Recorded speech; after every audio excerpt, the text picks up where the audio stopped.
In this video, we will show you how to create load tests with Visual Studio. To create load tests within Visual Studio, you first need to install the Silk Performer Visual Studio extension. It lets you combine the strengths of both worlds, the rich development and debugging feature set of Visual Studio, and the powerful load testing capabilities of Silk Performer. In this video, we're going to record a load test script directly from within Visual Studio. Then we'll modify the generated C# script using Visual Studio's editor. Next, we're going to start a trial run from within Visual Studio and use the debugging tools. And finally, we will export the script to the Silk Performer Workbench for our actual load test runs. By default, the Silk Performer Visual Studio extension is not installed with Silk Performer, so let's first see how to install the extension.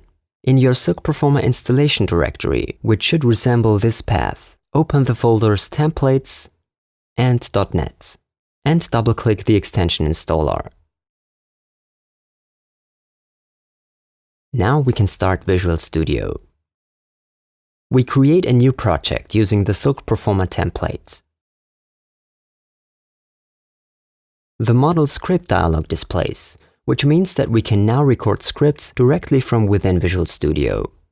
The extension supports web protocol recording and web browser-driven recording. Let's record the Ball and Demo website using Internet Explorer and the resolution of an iPhone X in landscape orientation. The recording process is just like you are used to as a Silk Performer user. So we perform a few user interactions and then stop the recording. Now the capture file page displays within Visual Studio.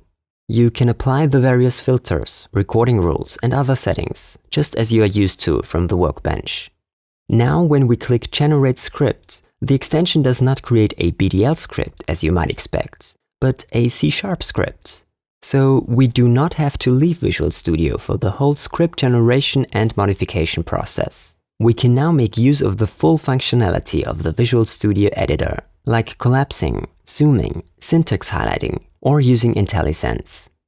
But we can also use other Visual Studio features, like embedding web service calls. So let's extend our C# script by adding a reference to a demo web service and use it in one of our transactions.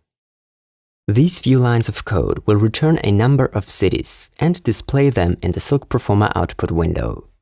To learn more about the C# binding, refer to the Silk Performer help. This is a good opportunity to also use Visual Studio's debugging feature, so let's set a breakpoint and run a try script with debug.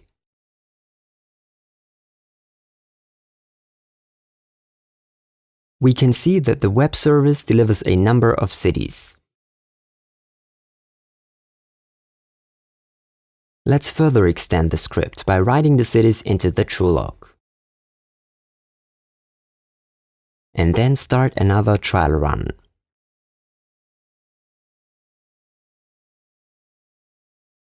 And here we can see that the true log shows the returned cities in an XML table.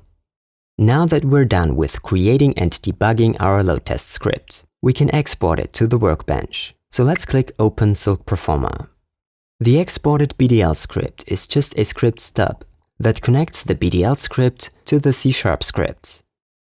We can now continue to model our load test by adjusting the workload, assigning agents, and so on. As you can see, we can now easily combine the best of two worlds: Visual Studio as a feature-rich script creation and debugging software, and Silk Performer as a powerful load and performance testing tool.